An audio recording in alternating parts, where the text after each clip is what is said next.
Students, next topic है हमारा units of time and speed. तो बेसिक यूनिट टाइम की क्या होती है? सेकेंड। इसका जो सिंबल है वो एस होता है। हम एस जो है स्मॉल लेटर्स में ही लिखते हैं। जितनी भी यूनिट्स होती है उसमें स्मॉल लेटर्स का यूज़ किया जाता है। जो लार्जर यूनिट्स होती हैं टाइम की, मिनट्स है, आवर्स है, ये हम ऑलरेडी पढ़ चुके हैं। What would be the basic unit of speed? Speed की यूनिट भी मैंने आपको बता दी थी कि मीटर पर सेकेंड जो है वो बेसिक यूनिट, जो स्टैंडर्ड इंटरनेशनल यूनिट्स होती हैं उसमें मीटर पर सेकेंड आती है। अदरवाइज़ हम इसे कैसे एक्सप्रेस भी कर सकते हैं, मीटर पर मिनट में भी और किलोमीटर पर आवर में भी। जो भी सिंबल्स हम लिखेंगे वो हमेशा सिंगुलर में लिखे जाते हैं, कभी भी किलोमीटर्स नहीं लिख सकते आप। 50 किलोमीटर लिखा जाएगा, 50 किलोमीटर्स नहीं लिखोगे। 8 सेंटीमीटर लिखना है, 8 सेंटीमीटर्स नहीं लिखना है। तो हम जो है लास्ट वीडियो में मैंने आपको बताया था कि 1 आवर में कितने सेकंड्स होते हैं, उसी तरह से आप कैलकुलेट कर सकते हो कि 1 ईयर में कितने आवर्स होते हैं। जैसे कि 1 ईयर में 365 डेज़ होते हैं और 1 डे में कितने आवर होते हैं? 24 आवर्स। तो आप 365 को 24 से मल्टीप्लाई कर लीजिए तो 1 आवर में आपके पास 1 ईयर में आपके पास आवर्स आ जाएंगे। उसके बाद आपको गिवन है कि एक इंटरेस्टिंग स्टोरी जो है इसकी डिस्कवरी से रिलेटेड है, टाइम पीरियड ऑफ पेंडुलम से रिलेटेड है। गैलीलियो गैलीलियाई एक साइंटिस्ट थे जो 1564 से 1642 तक रहे। उन्होंने ये बताया कि जो टाइम पीरियड होता है एक गिवन पेंडुलम का वो कांस्टेंट होता है। उन्होंने कैसे इसकी डिस्कवरी की? एक बार गैलीलियो जो है वो चर्च में बैठे थे। उन्होंने नोटिस किया कि जो लैंप है वो सस्पेंड है सीलिंग से। ऊपर की जो रूफ होती है, छत से एक लैंप जो है थ्रेड की हेल्प से हैंग किया हुआ है, विद अ चेन या थ्रेड भी कह सकते हो आप। वाज मूविंग स्लोली, जो इधर उधर मूव कर रहा है धीरे धीरे, एक साइड से दूसरी साइड पर जा रहा है। तो वो बहुत ही सरप्राइज हुए। सरप्राइज़ क्यों हुए? क्योंकि उनकी जो पल्स बीट है उसका भी सेम नंबर ऑफ टाइम्स था। मतलब कि जितनी बार उसने ऑसिलेशन करी, मैंने आपको पेंडुलम वाले में बताया था कि वन ऑसिलेशन कैसे कंप्लीट होती है। तो उन्होंने ये काउंट किया कि उनकी एक पल्स बीट में वो क्या कंप्लीट कर रही है, 1 ऑसिलेशन कंप्लीट कर रही है। तो गैलीलियो ने इस एक्सपेरिमेंट को पेंडुलम के ऊपर ट्राई किया। तो उन्होंने ये बताया कि जो एक गिवन लेंथ का पेंडुलम है वो हमेशा 1 ऑसिलेशन 1 सेकंड में कंप्लीट करता है। मतलब उसका टाइम जो है सेम रहता है। अगर लेंथ गिवन है, आप उसको इस जैसे पेंडुलम में अगर लेंथ जो है मान लो थ्रेड की 10 सेंटीमीटर है, अगर ये 10 सेंटीमीटर ही है, आप उसको ए पोजीशन पर लेकर जाओगे, यहाँ से रिलीज़ करोगे, उसे 1 ऑसिलेशन कंप्लीट करने में सेम टाइम लगेगा। अगर आप इससे आगे भी ले जाते हो ना पेंडुलम को, इसको बॉब को, तो यहाँ से रिलीज़ करोगे, यहाँ से रिलीज़ करके वो वापस आएगा, उससे सेम टाइम लगेगा अगर जो लेंथ है पेंडुलम की वो सेम है। तो उन्होंने ये कहा था कि लेंथ पर डिपेंड करता है पेंडुलम के जो 1 ऑसिलेशन का टाइम पीरियड है। तो जो वाइंडिंग क्लॉक्स हैं, रिस्ट वॉचेस हैं, ये क्या थी? रिफाइनमेंट्स थी। मतलब उसके बाद पेंडुलम क्लॉक्स के बाद जो है इनकी डिस्कवरी हुई थी और ये ज़्यादा एक्यूरेट टाइम को बताती हैं। उसके बाद है different units of time are use depending on the need. Time की जो यूनिट है वो नीड के ऊपर, हमारी किस तरह की नीड है हम उसके अकॉर्डिंग यूज़ करते हैं। जैसे कि आप अपनी एज किस में बताते हो? ईयर्स में बताते हो, डेज़ में या आवर्स में कभी भी नहीं बताते हो। उसी तरह से जब आप ईयर्स में एक्सप्रेस नहीं करते हो डिस्टेंस को, डिस्टेंस जो है आपके होम और स्कूल के बीच में, वो आप किस में, मीटर में या किलोमीटर में मेज़र करते हो। अब कितना स्मॉल या लार्ज टाइम इंटरवल है 1 सेकेंड, ये हम टाइम जो है 2001 is near by 1 second. The time taken in saying allowed, allowed को बोलने में 2001 जो लगेगा उससे हम क्या कहेंगे, नियर बाय वो किसके है? 1 सेकेंड के। तो हम वेरीफाई करते हैं by counting aloud from 2001 to 2010। तो जो नॉर्मल हेल्दी पर्सन होता है उसकी जो बीट्स होती है रेस्ट पे, जब वो बीटिंग करता है तो उसकी बीटिंग 72 टाइम्स होती है 1 मिनट में। 1 मिनट में 72 टाइम्स उसका हार्ट बीट करता है। तो 12 टाइम्स 10 सेकेंड में कितना हुआ, 12 टाइम्स।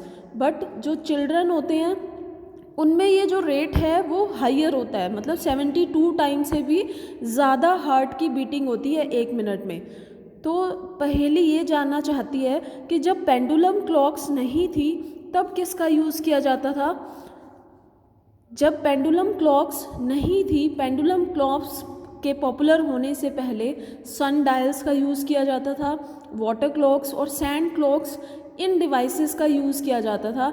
ये जो डिवाइसेस हैं वो डिफरेंट डिज़ाइंस के ऊपर बेस थी, डिफरेंट डिफरेंट पार्ट्स में वो डिफरेंट डिज़ाइंस पे थी। जैसे इसमें पिक्चर में शो कर रखा है, ये सन डायल है जो जंतर मंतर दिल्ली में बना हुआ है। ये हमारी सैंड क्लॉक है, ये क्या है, वाटर क्लॉक। पेंडुलम क्लॉक्स के आने से पहले इन क्लॉक्स का यूज़ किया जाता था। अब देखिए, जो स्मॉलेस्ट इंटरवल हम मेज़र कर सकते हैं कॉमनली जो अवेलेबल है क्लॉक्स और वॉचेस में, वो 1 सेकेंड होता है। बट अब जो है वो कुछ स्पेशल क्लॉक्स मार्केट में अवेलेबल्स हैं जो 1 सेकेंड से भी स्मॉलर टाइम इंटरवल को मेज़र कर सकती है। इनमें से कुछ ऐसी क्लॉक्स हैं जो 1 सेकेंड का 1 मिलियंथ और 1 बिलियंथ को भी क्या कर सकती हैं, मेज़र कर सकती हैं। उसे हम क्या कहेंगे, micro second and nano second. Micro second and nano second. 1 micro second क्या होता है, 1 millionth of a second, 1 second का 1 मिलियंथ पार्ट। और नैनो सेकेंड क्या होता है, 1 billionth part of a second. तो क्लॉक्स जो स्मॉल इंटरवल्स को मेज़र करने के लिए यूज़ की जाती हैं वो साइंटिफिक पर्पस में यूज़ होती हैं, वो हम यूज़ नहीं करते हैं। जो टाइम मेजरिंग डिवाइस जो स्पोर्ट्स में यूज़ होता है उसके अंदर जो टाइम इंटरवल है वो 1/10 या फिर 1/100 ऑफ ए सेकेंड होता है। उसके अलावा जो टाइम्स है, जो हिस्टोरिकल इवेंट्स हैं, वो सेंचुरीज़ या फिर मिलेनियम्स में कैलकुलेट किए जाते हैं। जो एजेस है स्टार्स की, प्लैनेट की, वो हम एक्सप्रेस करते हैं बिलियंस ऑफ ईयर्स में। Can you imagine the range of time intervals that we have to deal with. तो जो रेंज है वो डिफरेंट होती है टाइम इंटरवल की, कि हम सेकंड का भी यूज़ कर सकते हैं, आवर्स का भी, वो डिफरेंट सिचुएशन में डिफरेंट उसका यूज़ किया जाता है। अब नेक्स्ट है मेजरिंग स्पीड। स्पीड को मेज़र करने के लिए मैंने आपको एक फॉर्मूला बताया था, speed is equal to distance divide by time taken. अगर आपको डिस्टेंस पता है, टाइम पता है, तो आप किसी भी ऑब्जेक्ट की स्पीड को कैलकुलेट कर सकते हो। तो उसके लिए एक एक्टिविटी आपको गिवन है, आपने एक स्ट्रेट लाइन ग्राउंड पर ड्रॉ करनी है चॉक पाउडर से या फिर लाइन से, और अपने किसी एक फ्रेंड को कहना है कि 1 या 2 मीटर जो है उस लाइन से दूर खड़ा हो जाए और वहाँ से बॉल को रोल करते हुए वो थ्रो करे ग्राउंड पर, और जो डायरेक्शन हो उसकी वो लाइन के परपेंडिकुलर होनी चाहिए। अब आप उस टाइम पर जो क्लॉक है आपके पास, उस क्लॉक को आप ऑन करोगे और उसमें टाइम जो है वो नोट करना स्टार्ट करोगे। जब उसने थ्रो करी उस टाइम से नोट करना स्टार्ट करोगे, और वो जो बॉल है जब तक लाइन को क्रॉस नहीं कर लेती तब तक आपने टाइम को नोट करना है, और उसके बाद जब वो रेस्ट पर आ जाए तब तक टाइम को नोट करना है। तो जो बॉल है वो रेस्ट पर आने के लिए कितना टाइम लेती है ये आप उस वॉल क्लॉक में देख सकते हो। और आप क्या करोगे, जो डिस्टेंस है वो 2 पॉइंट्स के बीच में मेज़र कर लो, between the point at which the ball crosses the line and the point where it comes to rest. जैसे इसमें पिक्चर में गिवन है, आपका फ्रेंड लाइन के 1 या 2 मीटर दूर है, यहाँ से उसने बॉल थ्रो करी, बॉल जो है इस लाइन से यहाँ तक आने में उसे कितना टाइम लगा ये आपने नोट करना है। पहले तो यहाँ पर आने का टाइम नोट करना है, फिर यहाँ से यहाँ तक आने का टाइम नोट करना है। अब जब वो बॉल जो है लाइन को क्रॉस कर रही है और रेस्ट पर आती है, इन दोनों के बीच में जो आप डिस्टेंस है वो किसकी हेल्प से मेज़र कर लोगे? अगर कम डिस्टेंस है तो उसमें स्केल का यूज़ कर लोगे, अगर डिस्टेंस ज़्यादा है तो जो मेज़रिंग टेप होती हैं उनका यूज़ करोगे। तो मेज़रिंग टेप की हेल्प से आप डिस्टेंस को मेज़र कर लो और टाइम आपको जो वॉल क्लॉक में आपको पता चल जाएगा, तो आप उसकी जो स्पीड है वो कैलकुलेट कर सकते हो। स्पीड का फॉर्मूला है distance divide by time taken. उसी तरह से आप अपने जो फ्रेंड है वो वॉक कर रहा है या साइकिलिंग कर रहे हो आप अपने फ्रेंड्स के साथ, तो आपके घर से स्कूल तक जाने में कितना टाइम लगेगा ये नोट करना है। और साथ ही साथ आपको ये भी पता होना चाहिए कि आपके स्कूल और जो आपका घर है उसके बीच में कितना डिस्टेंस है, तो आप उसमें दोनों की स्पीड को कैलकुलेट कर सकते हो। तो इससे आपको ये भी पता चल जाएगा कि आप दोनों में से जो फास्टेस्ट है वो कौन सा है।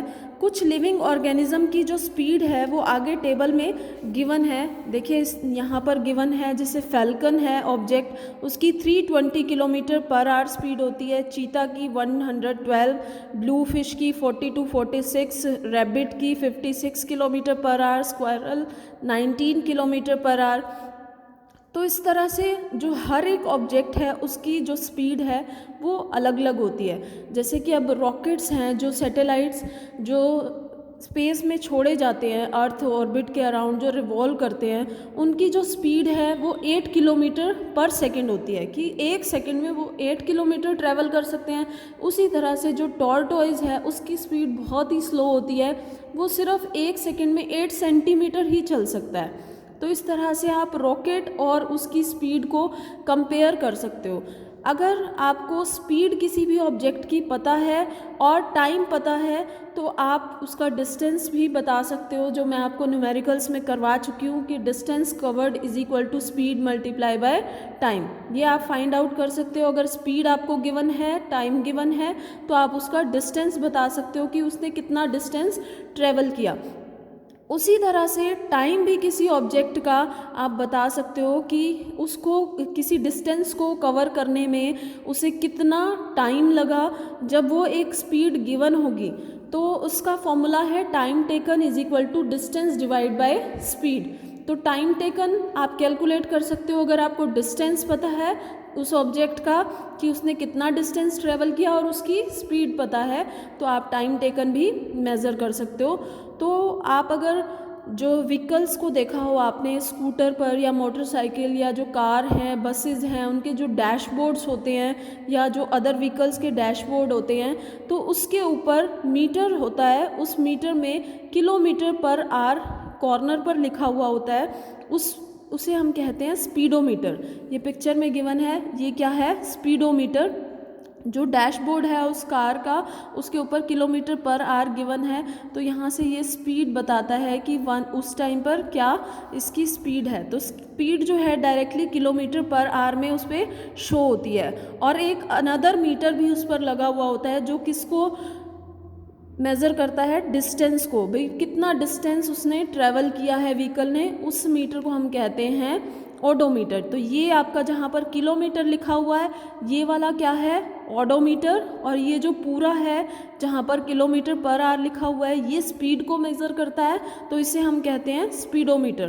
तो अगर आपको स्कूल पिकनिक के लिए जाना है तो कहीं से भी आप क्या करो, जहाँ से आप चल रहे हो, स्कूल से जा रहे हो, तो वहाँ पर ओडोमीटर पे बस की रीडिंग नोट करो कि उस टाइम पर बस की रीडिंग क्या थी। और जब आप पिकनिक स्पॉट पर पहुँच जाओ तो उस टाइम पर आप क्या करो, उसको नोट कर लो कि कितना डिस्टेंस उसने अब ट्रैवल किया। अब वहाँ पर रीडिंग क्या थी और जो पहले वाली रीडिंग, उसमें से अगर माइनस कर दोगे टोटल डिस्टेंस निकल जाएगा। और आपको कितना टाइम लगा, 30 मिनट्स लगे अगर उस जर्नी को कंप्लीट करने में, तो आप इजीली उस व्हीकल की जो स्पीड है वो कैलकुलेट कर सकते हो। डिस्टेंस कैसे निकलेगा आपका, दोबारा से बता रही हूँ आपको।